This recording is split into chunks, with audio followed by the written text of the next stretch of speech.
Yeah, so I don't actively ever book shows, and that makes me lucky. Like I've just met enough people that will ask me to play shows occasionally. So, but that also means a lot of the shows I play are just white dudes, and I'm so don't get me wrong. Like, my boyfriend's a white guy who makes indie music, but I don't know. He makes exceptional indie music. I'm just really tired of white boys making really okay indie music, and I like come on, just do something else, or stop trying to, and they just don't even make room for people that aren't white. And then there's these so many of these acts that Maldivisa and Vagabond, who they don't want to be put on bills with just white people, because yeah, it sucks. I'm half Asian, and so seeing people Japanese Breakfast and Mitski, I'm just sick. Femme people of color is inherently more punk. There's this woman named Rianda, who's from China, and she makes really amazing music, and I've gotten to play with her a couple times. Yeah, I also, I don't know, I the high school I went to, I grew up in Chicago, and I grew up in a very white neighborhood. It was but the school I went to was very much half Hispanic, half white, and I was the only Asian person, so everyone was always you're Asian. And I was okay, all right, I guess that's me. And then I got to high school, and all my really close friends, almost all of them are Asian, and they're a couple of my friends' parents are actually from China. And they're you're white, you're really white, and I was just okay, sick. And now in New York, in such a weird time for identity politics. I don't know. I'm sick of the white bro indie scene, and I don't really want any part of it. I guess my problem isn't in the fact that there's a lot of white musicians, just because I mean, I'm white. I'm mixed, so I mean it's fine. I'd prefer there not to be as many.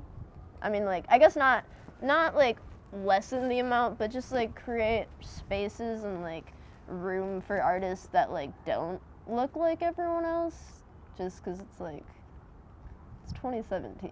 Are you serious? You're so we're still there's still bills that are only bands with white guys.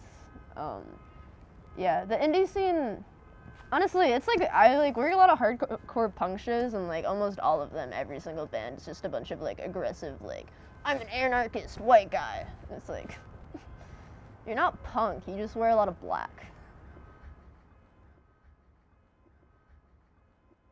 Yeah, I read a lot about living in New York, just because it's something that affected me pretty largely.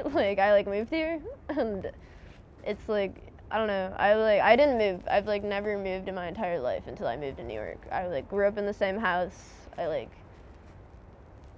love Chicago, and Chicago is my home, and I mean I went to when I went to high school, I went to a high school with no one from my grade school, so that was the most moving I'd done, was I just went to a different school with a bunch of other people that were going to a different school. But I don't know, in New York it's I physically moved across the country. The first song I wrote, because I was I had to go pick up this package that was somewhere in that direction, and I had to take the train to a stopover, and I was just walking, and I think my phone died. Yeah, my phone died, so I was just singing to myself, and I had just been on the subway, and I was so crazy, because I'm on the subway all of it. I go to, because I have to go to NYU every day of the week at 9 a.m. I don't know, I hate myself, I guess. I don't know why I agreed to do that, but so I'm just always underground all of the time, because I have to go there, and then I have to come back, and then you have to get switch trains, and it's just, I spend a lot of time underground. So I was just singing a song to myself, and then I got back and made a song, and then I would just write some more songs, and then I released it. My favorite place in the world was Palisades. I loved Palisades. Was the greatest place in New York. It was I lived there for a while. The people there were just like the nicest people I've ever met. Like I still see a lot of them. The space was just really friendly. It was like genuinely about music. It was about like letting people play music.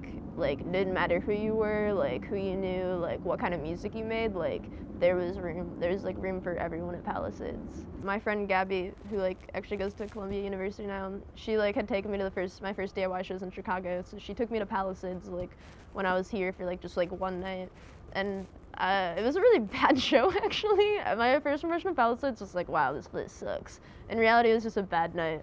But I like met the door, like my friend Charlie, who actually plays in my band now. But I was like, this place sucks, and he was like, no, it doesn't. Like you just don't know.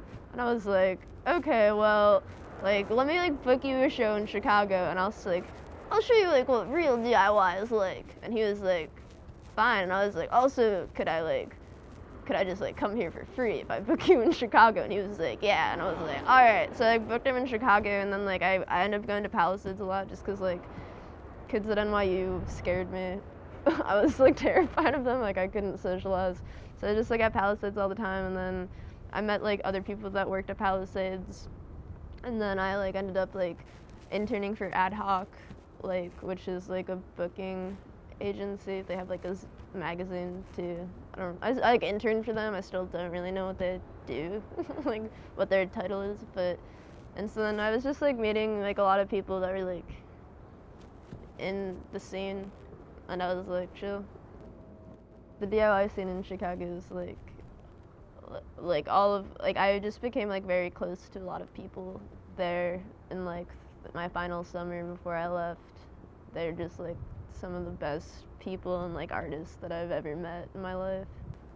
Well, my first show ever was at Grandpa Bay, but like that was like a really awesome space, and like I like pretty much met everyone I like knew like there within like 2 times. I met my friend Gabby like our junior year of high school, and so like the summer after she like was like, oh, do you like music? And I was like, yeah, I like music. And she's like, do you want to like go to these shows? And I was like, sure. And so I don't know, it was like I like saw that like you could like play music, and like there were like these places that like you could like go and like play, and like there were like these awesome musicians, and then I was like, I want to do this. And so then like I started a band.